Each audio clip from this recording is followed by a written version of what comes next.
அனைவருக்கும் வணக்கம். நாங்க இன்றைய பார்க்க போறது வலய கல்வி அலகலம் முதல் பேப்பர். இன்றைக்கு நாங்க புவியியல் பாட பேப்பர் பார்க்க போறோம். அதே மாதிரி நானும் உங்களுடைய வகுப்பு 7ஆம் ஆண்டு வகுப்பு சேர்ந்தவரால் தான். அதுபடியா நானும் சில நேரம் பிள்ளைகள் விட அதிக வாய்ப்புகள் இருக்கு. அப்படி பிளவிட்டா கமெண்ட்ஸ்ல நீங்கள் மறக்காம டைப் பண்ணுங்க. அதை விட நான் உங்கள்ட்ட சில கேள்விகள் இந்த வீடியோஸ்ல வச்சிருப்பேன். அதுக்கான கேள்விகளை நீங்க கமெண்ட்ஸ்ல டைப் பண்ணுங்க. அதை விட இந்த சேனலுக்கு மறக்காம சப்ஸ்கிரைப் அண்ட் லைக் அண்ட் புதுசா ஹைப் பண்ற ஆப்ஷன் வந்திருக்கு. அந்த ஹைப் பண்ற ஆப்ஷனையும் நீங்க பயன்படுத்துங்க. இந்த மூண்டையும் நான் உங்களுக்கு ஹார்ட் ஒர்க்கிங் பண்ணி வீடியோ பண்றதுக்காண்டி செய்யுங்க. அடுத்தது மறக்காம நான் கேட்கிற கேள்விகளுக்கு விடைய சொல்லுங்க. அதை விட நான் நேற்று போட்ட அந்த தமிழ் பேப்பருக்கான வீடியோ நாளைக்கிடையிலே உங்களுக்கு வரும். சரியா? இந்த பேப்பருக்குள்ள இப்ப நாங்க போவோம். நான் தான் உங்கள் HD லிட்டில் மாஸ்டர். புவியின் மேற்பரப்பின் பரப்பளவு யாது? 520 சதுர கிலோமீட்டர், 510 சதுர கிலோமீட்டர், 620 மில்லியன் சதுர கிலோமீட்டர், 610 மில்லியன் சதுர கிலோமீட்டர். இப்ப 520 மில்லியன் சதுர கிலோமீட்டர் வருமா? இல்ல. 610 இல்ல. 620 இல்ல. ஏனென்றா இது உங்களோட புக்கில 2வது பக்கத்துல போட்டிருக்கு. புவியின் மேற்பரப்பளவு 510 மில்லியன் சதுர கிலோமீட்டர் உண்டு. சரியா? அப்ப முதலாவது கேள்விக்கான விடைய அமைய போறது முதலாவது விட. முறிகோட்டினால் காட்டப்படும் நெடுங்கோடு. கிரீன்விச் கோடா, மத்திய கோடா, சர்வதேச திகதி கோடா, கடக கோடா. கிரீன்விச் கோடு நெடுங்கோடுல காணப்படுற 0 ஒரு கோடாக அமைகின்றது. மத்திய கோடு அகல கோடுகள்ல காணப்படுகின்ற 0 கோடாக அமையுது. கடக கோடு அகல கோடுகள்ல 23 பாகையில 23 மத்திய கோட்டுக்கு மேலே 23 பாகையில காணப்படுது. இப்ப இதுல மத்திய கோட்டுக்கு மேல கடக கோடு இருக்கு 23 பாகையில, மத்திய கோட்டுக்கு கீழே 23 பாகையில உங்களுக்கு மகர கோடு அமைஞ்சிருக்கு. அப்ப நாங்க இதை என்னன்னு ஞாபகம் வச்சிருக்கலாம்ல, மரத்துக்கு மேல காகம் என்று ஞாபகம் வச்சிருக்கலாம். சரியா? அடுத்தது இந்த கேள்விக்கான விடையா அமைய போறது கிரீன்விச் கோடு, மத்திய கோடு, கடக கோடு. இந்த 3 கோடும் எந்த ஒரு முறிகோடுமே இல்லாமல் அமைக்கப்பட்டிருக்கு. ஏன் இந்த முறிகோடு வருது என்ற காரணத்தை பார்க்கணும்டா. இப்ப இந்த நாடுக்கு நாடு என்னடா பொதுவா அந்த நாட்டுக்கு நாடு என்ன நடக்கும்டா, இப்ப ஒரு நாட்டை ஊடுருத்து தான் ஒரு கற்பனை கோடு போகும், ஒரு கோடு போகும். ஆனால் இங்க என்ன நடக்கும்டா, அந்த கற்பனை கோடு ஊடறுத்து போனாலும் அந்த நாடுகள்ல நேரம் வித்தியாசமாகும். ஏண்டா அந்த நாடுகள்ல நேரம் நேரம் என்பவற்றை காண்றதன் ஒரு முக்கிய காரணமாக தான் இந்த கற்பனை கோடுகளை நாங்கள பூமியில கற்பனையா வரைஞ்சு வச்சிருக்கோம். அப்ப இந்த கற்பனையா காணும் பொழுது நேரம் வித்தியாசமாகும் என்பதன் காரணமாக ஒரு நாட்டை ஒரு கோடு ஒரு முறிகோட்டினால் அந்த நாட்டுக்கு முழுமையாக ஒரே நேரத்தை கொடுத்து செல்கின்றது. அதே போல இந்த கிரீன்விச் கோடோ, மத்திய கோடோ, கடக கோடோ, இந்த 3 கோடுமே முறிகோட்டினால் செல்வது அல்ல. சர்வதேச திகதி கோடுதான் இந்த நேரத்தை மாற்றக்கூடாது என்ற காரணத்தினால முறிகோட்டினால செல்கின்றது. சரியா? இதற்கான சரியான விடைய அமைய போறது சர்வதேச திகதி கோடு. அப்படின்ற 2வது கேள்விக்கான விடையா அமைய போறது சர்வதேச திகதிக்கோடு. 2வது விட. உலகில் உள்ள கண்டங்களில் மிகச் சிறியது. உலகில் கண்டங்களில் மிகச் சிறிய கண்டம் எது? சரி, நான் உங்கள்ட்ட இப்ப கொஞ்சம் ஐக்கிய கேள்வி கேட்கிறேன். அதுக்கு நானே விடையேன்னு சொல்றேன். உலகத்திலே மிகப்பெரிய தீவு எது? உலகத்திலேயே மிகப்பெரிய தீவு எது? என்ன விடையா வர போகுதுண்டா? நான் இப்ப உங்களுக்கு 10 செகண்ட் டைம் தரேன். அதுக்கிடையிலே உங்களுக்கு இந்த விடைய கமெண்ட்ஸ்ல டைப் பண்ண முடிஞ்சிச்சுண்டா நீங்க டைப் பண்ணுங்க. சரி பிள்ளைகள், 30 செகண்ட் தரேன் உங்களுக்கு. சரியா 30 செகண்ட் தரேன். அதுக்கிடையிலே நீங்கள் இந்த விடைக்கு கமெண்ட்ஸ்ல டைப் பண்ணுங்க. இதுக்கான விடைய கமெண்ட்ஸ்ல டைப் பண்ணுங்க. உலகத்திலேயே மிகப்பெரிய தீவு எது? கண்டம் அல்ல, தீவு. தீவு.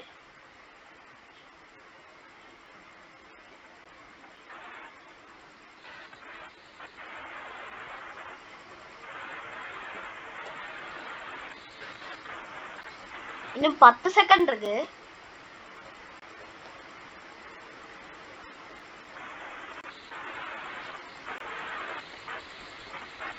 ஆ 30 செகண்ட் ஆயிட்டு. இதுக்கான விடையை எல்லாரும் கமெண்ட்ஸ்ல போட்டிருப்பீங்கன்னு நினைக்கிறேன்.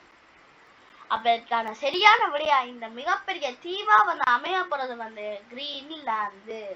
அதே மாதிரி இந்த உலகத்திலேயே மிகப்பெரிய கண்டம், இப்படி உங்கள்ட்ட இன்னும் ஒரு கேள்வி இருக்கு. இந்த உலகத்திலேயே மிகப்பெரிய கண்டம் எது சொல்லுங்க பாப்போம். இதுக்கு நான் செட்டியா ஒரு 30 செகண்ட் டைம் தரேன். அதுக்கிடையில விடைய போடுங்க.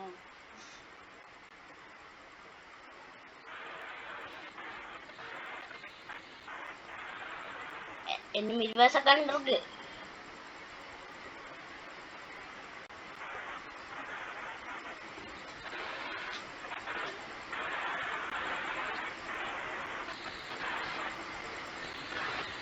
சரி, இன்னும் 10 செகண்ட் இருக்கு.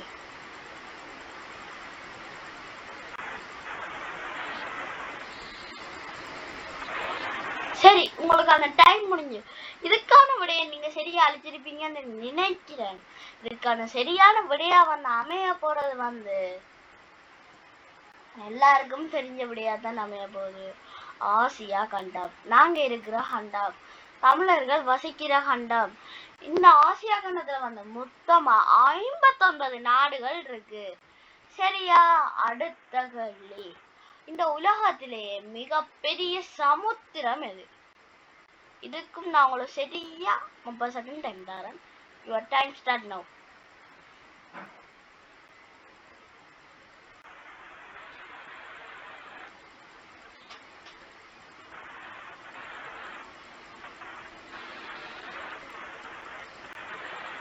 இன்னும் 15 செகண்ட் இருக்கு. இன்னும் 10 செகண்ட் இருக்கு. இன்னும் 5 செகண்ட். சரி, உங்களுக்கான டைம் முடிஞ்சு. எல்லாரும் இதுக்கும் சரியான விடையை அனுப்பியிருப்பீங்கன்னு நினைக்கிறேன்.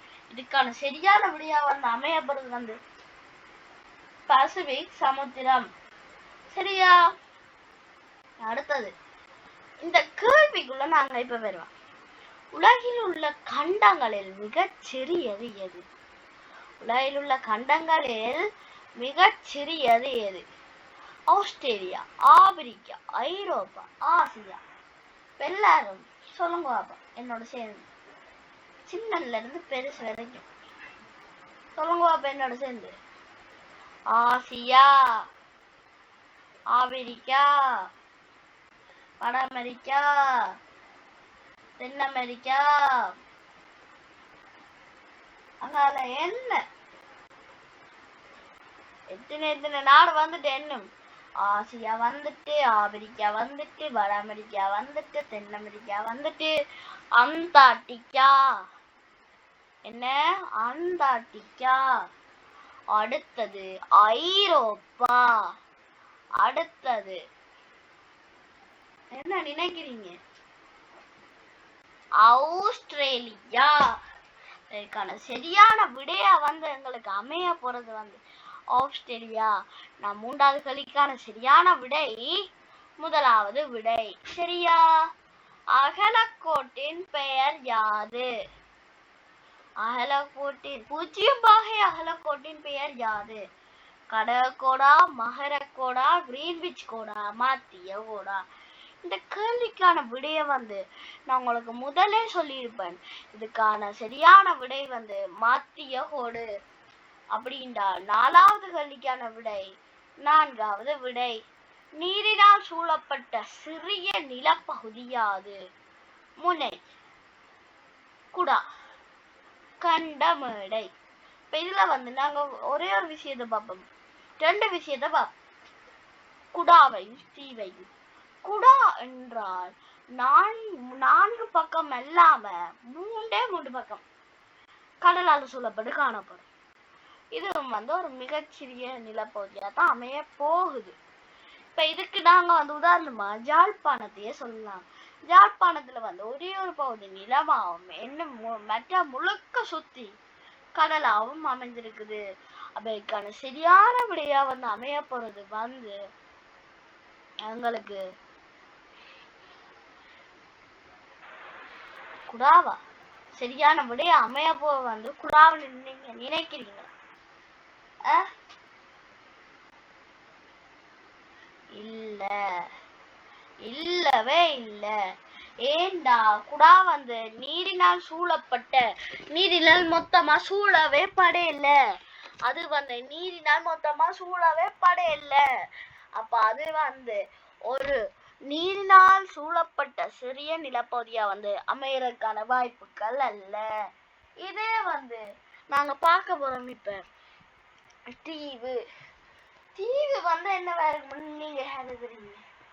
தீவு தீவு 4 பக்கம் அப்படி என்றால் நீரினால் சூழப்பட்ட சிறிய நிலப்பகுதி.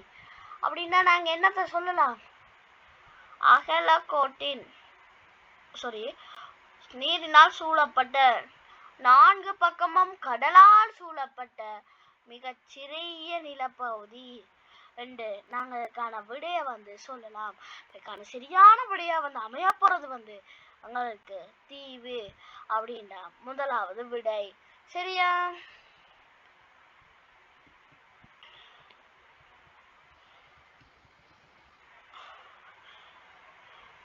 தென்னாசிய நாடுகளில் இலங்கையை சூழ உள்ள ஆழ்புல கடல் எல்லையின் அளவு 12 கடல் மைல். சரியா? அடுத்த தென்னாசிய நாடுகளில் பிரசவ மரண வீதம் உயர்வாக காணப்படும் நாடு பாகிஸ்தான். பின்வரும் காணக்கூடிய மரபுரிமைகளில் இயற்கையான உருவானவற்றுள் உள்ளடங்காது. நாமல் பூங்கா, சிங்கராஜ வனம், வெப்ப நீரூற்று, ரன்மசு பூங்கா. இதுக்கு நீங்க எது சரியான விடையா வரும்னு நினைக்கிறீங்க? நாமல் பூங்கா வருமா? இந்த கேள்விய நீங்க எக்ஸாமுக்கு போயிருக்க முக்கியமா இந்த கேள்விய நீங்க தெளிவா வாசிக்கணும். இந்த கேள்விய நீங்க மிக மிக தெளிவா வாசிக்கணும். அப்ப என்னன்னா நீங்க இப்ப இதுல என்ன கேள்வி கேட்டிருக்கு சொல்லுங்க. பின்னத்தில் காணக்கூடிய மரபுரிமைகளுள் இயற்கையாக உருவானவற்றுள் உள்ளடங்காது. அந்த இடத்துல நீங்க பிடிக்கணும். சரியா? உள்ளடங்காதது என்று கேட்டிருக்கு. அப்ப இதுல என்னண்டும் 3 விடைகள் சரியானதா அமைய போது. இந்த காணக்கூடிய மரபுரிமைகள் இயற்கையாக உருவானதுக்கு. ஆனா ஒரே ஒரு விட மட்டும் பிள்ளையா அமைய போகுது. அப்ப நாங்கள் அந்த விடயத்தான் நாங்க கண்டுபிடிக்கணும். அப்ப என்ன செய்யணும்? எக்ஸாமுகள்ல கேள்விகளை தெளிவா வாசிக்கணும். வாசிச்சாதான் அதுக்கான விடை எங்களுக்கு சரியான முறையில இலகுவா கண்டுபிடிக்க முடியும். சரியா? இதுக்கு நாமல் பூங்கா, சிங்கராஜவனம், வெப்ப நீரூற்று, ரன்மசு பூங்கா. இதுல சிங்கராஜவனம் வருமா? இல்ல. இதே வெப்ப நீரூற்று வருமா? இல்ல. நாமல் பூங்கா இல்ல. ரன்மசு பூங்கா. இதுக்கு வந்து சரியான விடையா வந்து அமைய போறது வந்து ரன்மசு பூங்கா. அப்ப இந்த 3 சரியா வராதுன்னு சொன்னல, அது வந்து காணக்கூடிய மரபுரிமைகளும் இயற்கையாக உருவானது என்றுதான் அந்த 3ம். வேணும்னா உங்களுக்கு நீங்க வந்து இந்த கேள்வி வந்து ஒரு நோட் பண்ணி வச்சுக்கொள்ளுங்க, சரியா? அடுத்தது, சூறாவளி தாக்கத்திற்கு உட்படும் மாவட்டங்களுள் ஒன்று அல்லாதது அம்பாறை, ரத்தினபுரி, மட்டக்களப்பு, திருகோணமலை. இந்த சூறாவளி வந்து இந்த சமுத்திரங்கள்ல ஏற்படுற தாளமுக்கம் காரணமாக வந்து ஏற்படுது. இப்ப இந்த தாளமுக்கம் காரணமாக ஏற்படுறதன் காரணமாக எங்களுக்கு வந்து அங்கிருந்துதான் இந்த சூறாவளி நிலத்திற்கு உண்டாகி எங்களுக்கு வந்து பெரும் பாதிப்பை தரப்போகுது. அப்ப இது வந்து எங்களுக்கு வந்து முக்கியமா எந்த இடத்துல வந்து பாதிப்பை தரப்போகுது என்றால் கரையோர பிரதேசத்துல தான் இந்த இது வந்து முக்கியமான தாக்கத்தை வந்து வழங்க போகுது, சரியா? இந்த முக்கியமான தாக்கத்தை வழங்குறதன் காரணமாக இதுல வந்து எந்த விட வந்து சரியா வரும்னு நீங்க நினைக்கிறீங்க? சொல்லுங்க பாப்பா. அம்பாறை வருமா? நீங்க அம்பாறை வருமா, ரத்னபுரி வருமா, மட்டக்களப்பு வருமா, திருகோணமலை வருமா? உங்களோட மண்டையை போட்டு குழப்பாய். நான் சொல்ற மாதிரி யோசிங்க. இப்ப நீங்க கரையோரத்துல இருந்துதான் தாளமுக்கம் உள்ளுக்கே வரும். இந்த கரையோர சமவெளி, உள்ளக சமவெளி, அன் சமவெளி, சரியா? இந்த கரையோர சமவெளி, உள்ளக சமவெளி, சமவெளியில வந்து முதலாவது வந்து கரையோர சமவெளியினூடாகத்தான் இந்த கடலுக்குள்ள ஏற்படுற தாளமுக்கம் வந்து எங்களுக்கு வந்து சேரப்போகுது. அப்ப இந்த ஒரு காரணத்தின் காரணமாக எங்களுக்கு வந்து என்ன நடக்க போகுது சொல்லுங்க பாப்போம். இந்த ஒரே ஒரு காரணத்தினால முதலாவது முக்கியமா தாக்க போறது அந்த உயர் வலு எங்க பயன்படுத்தப்பட போகுது என்றால் கரையோர பிரதேசங்கள்ல. என்ன இடத்துல? கரையோர பிரதேசத்துல வந்து இந்த முக்கிய தாக்கம் வந்து செல்வாக்கு செலுத்துது. அப்ப இதுல வந்து நீங்க சொல்லுங்க, அம்பாறை கரையோர பிரதேசமா இல்லையா? கரையோர பிரதேசம். இரத்தினபுரி கரையோர பிரதேசமா இல்லையா? கரையோர பிரதேசம் இல்லை. மட்டக்களப்பு ஒரு கரையோர பிரதேசமா? ஓ. திருகோணமலை வந்து கரையோர பிரதேசமா? ஓ. அப்ப என்னன்னு நீங்க யோசிக்கலாம். என்னன்னு இதுக்கு 3 விடை வந்தது வந்து சில பேர் யோசிப்பாங்க. ஆனா நீங்க கேள்வியை தெளிவா வாசிச்சீங்கடா விட உங்களுக்கு கட் அண்ட் ரைட்டா கிடைக்கும். அத வந்து வடிவா கேள்வியை சொல்லுங்க. சூறாவளி தாக்கத்திற்கு உட்படும் மாவட்டங்களுக்குள் ஒன்று அல்லாதது இந்த ஒன்று அல்லாண்டவங்களுக்கு எது அடங்க போகுது? 3மே எங்களுக்கு சூறாவளி தாக்கத்துக்குள்ள அடங்க போகுதுன்னு தெரிஞ்சிருக்கு. அந்த எது அடங்காது? ரத்தினபுரி. அப்படின்னா வந்து 9வது விடைக்கு வந்து சரியான விடையா வந்து ரத்தினபுரி அமைய போகுது, சரியா? அடுத்த இடவிளக்கப்படத்தில் பிரதான விதிகளை காட்ட பயன்படும் நிறம் சிவப்பு நிறம், சரியா? சரி, இதோட 20 நிமிஷம் ஆயிட்டு. அந்தபடியா இந்த வீடியோ வந்து இதோட முடிச்சு கொள்ளுவோம். அடுத்த வீடியோல வந்து நான் உங்களுக்கு வந்து இந்த பாட்டை வந்து என்ன செஞ்சு போடுறேன், சரியா? அடுத்தது நான் சொன்ன மாதிரி இந்த வீடியோ சப்ஸ்கிரைப் பண்ணாங்க, சப்ஸ்கிரைப் பண்ணி, லைக் பண்ணாங்க, லைக் பண்ணி, நான் கேள்விகள் 3 கேட்டு நான் அதுக்கான விடையை நீங்க 30 செகண்ட் கிடையில கமெண்ட் பண்ணினீங்களாண்டா அதையும் வந்து சொல்லி எனக்கு ஒரு கமெண்ட் தாங்க. அப்பதான் உங்களுக்கும் என்ன பிரச்சனை உங்களுக்கும் தெரிஞ்சிருக்கான்றதை நானும் அறிஞ்சு கொள்ள முடியும். உங்களுக்கும் எனக்கும் தொடர்பான ஒரே ஒரு சாதனம் இந்த கமெண்ட் தான், சரியா? அடுத்தது மறக்காம எல்லாரும் ஹைப்பும் பண்ணி, சப்ஸ்கிரைபும் பண்ணி, லைக்கும் பண்ணுங்க. அடுத்தது நான் கொஞ்சம் கொஞ்சமா 300 சப்ஸ்கிரைபர்ஸை ரீச் பண்ண போறோம். அதுக்கு நீங்கள் எங்களுக்கு கொஞ்சம் ஹெல்ப்ஃபுல்லா இருங்கோ, சரி, இத்தோட இந்த வீடியோ முடிச்சுக்கொள்றேன். அடுத்த வீடியோ உங்களுக்கு உடனடியாக வந்து சேரும். இத்துடன் உங்களிடமிருந்து விடைபெறுவது நான் உங்கள் HT லிட்டில் மாஸ்டர். தேங்க்யூ.